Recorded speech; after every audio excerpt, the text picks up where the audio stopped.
रमण लाल की जय। आज मैं आपको अघोई अष्टमी की कहानी सुना रही हूँ कि एक साहूकार के 7 बेटे और 7 बहुएं थी और एक कन्या थी। उसकी 7 बहुएं कार्तिक अष्टमी को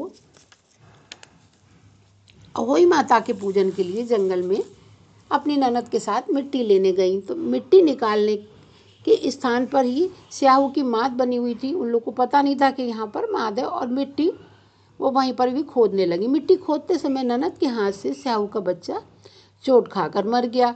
स्याहू माता बोली कि अब मैं तेरा कोख बांध दूंगी, अर्थात अब मैं तुझे संतान विहीन कर दूंगी, अब तेरे कोई संतान नहीं होगी।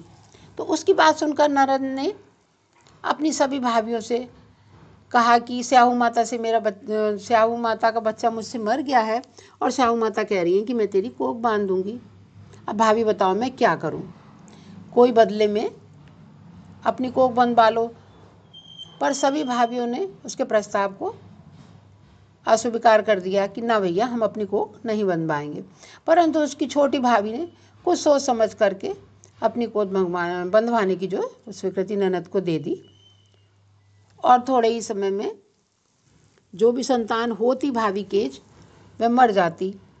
बस 7 दिन तक जिंदा रहती है, फिर मर जाती। ऐसे ही काफ़ी समय तक चलता रहा। तो एक दिन उसकी माँ ने जो है पंडित को बुला करके कहा कि मेरी छोटी बहू के जो भी संतान होती है वो मर जाती है। पंडित जी, ऐसी क्या बात है?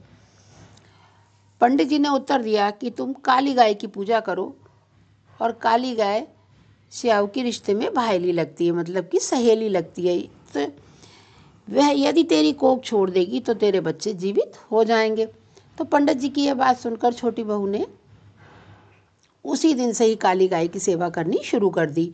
प्रतिदिन वह सवेरे उठती, गाय का गोबर साफ करती, गाय को खाने के लिए देती, पानी पिलाती। तो गाय अपने मन में सोचा करती थी कि यह कार्य कौन कर रहा है। आज मैं ये पता लगा कर ही देखूंगी कि मेरा ये काम कौन करता है। तो दूसरे दिन गाय माता जो है तड़के उठकर क्या देखती है कि उस स्थान पर एक साहूकार की जो सबसे छोटी बहू थी वो सफाई कर रही थी। तो गाय माता ने उस बहू से पूछा कि तू किस लिए मेरी इतनी सेवा करती है? तू मुझसे क्या चाहती है? जो कुछ भी तेरी इच्छा हो वह मुझसे मांग ले, मैं तुझसे प्रसन्न हो गई। तो साहूकार की बहू ने कहा कि स्याहू ने मेरी कोख को बांध दिया है, जिससे कि मेरे बच्चे जीवित नहीं होते हैं और 7 दिन के अंदर ही वो मर जाते हैं। तो यदि आप मेरी कोख को खुलवा दें तो मैं आपका बड़ा ही उपकार मानूंगी। गौ माता ने उसकी बात को स्वीकार कर लिया और उसको अपने साथ में लेकर के 7 समुंदर पार स्याहू माता के पास चली गई। रास्ते में कड़ी धूप के कारण वे व्याकुल हो गई थी, तो थोड़ी देर पेड़ की छाया में बैठ गई। तो जिस पेड़ के नीचे वो दोनों बैठी हुई थी उसी पेड़ पर गरुड़ पक्षी का एक बच्चा भी रहता था। तो थोड़ी देर में ही एक सांप आकर के उस बच्चे को मारने लगा। तो इस दृश्य को देख करके साहूकार की बहू ने उस सांप को मारकर ढाल के नीचे छिपा दिया और उस गरुड़ पक्षी के बच्चे को मरने से बचा लिया। इसके पश्चात उस पक्षी की माता ने वहाँ रक्त निकला देख करके उस साहूकार की बहू को अपनी चोट से मारने लगी। तभी उससे साहूकार की बहू ने कहा कि मैंने तेरे बच्चे को नहीं मारा है, तेरे बच्चे को डसने के लिए एक नाग आया था और मैंने उस नाग को मार करके तेरे बच्चे की रक्षा की है। मरा हुआ नाग ढाल के नीचे दबा हुआ है, चाहो तो तुम देख लो। बहू की बातों से वह प्रसन्न हो गई और बहू बोली कि जो कुछ भी तुम चाहती हो, वह बोली कि मुझसे मांग लो। तो बहू ने उससे कहा कि 7 समुंदर पार स्याहू माता रहती हैं, तू मुझे वहाँ पर पहुँचा दे। तब उस गरुड़ पक्षी ने उन दोनों को अपनी पीठ पर बिठा करके स्याहू माता के पास समुद्र के पार उनको पहुँचा दिया। स्याहू माता उन्हें देख करके बोली कि आ बहन, बहुत दिनों के बाद आई है।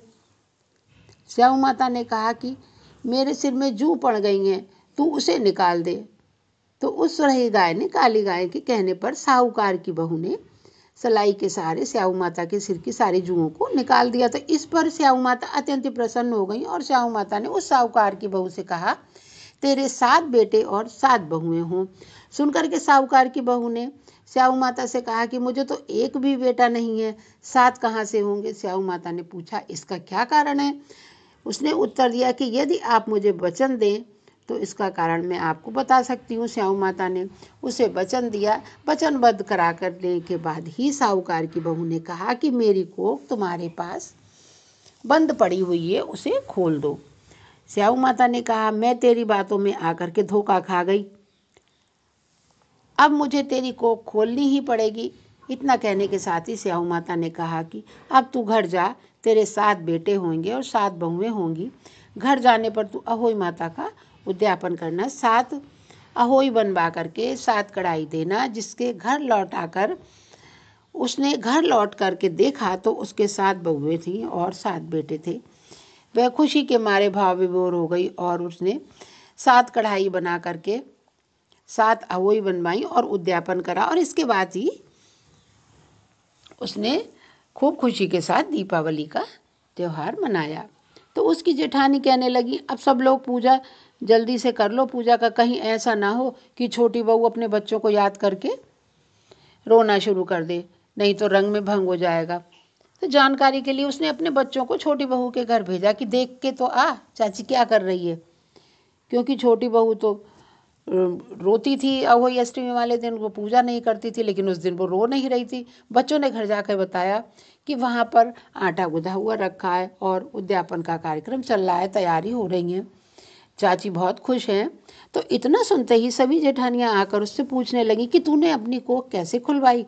उसने कहा कि स्याऊ माता के कृपा करके मेरी कोख जो है वो खोल दी है। और सब लोग अहोई माता की जय जयकार करने लगे।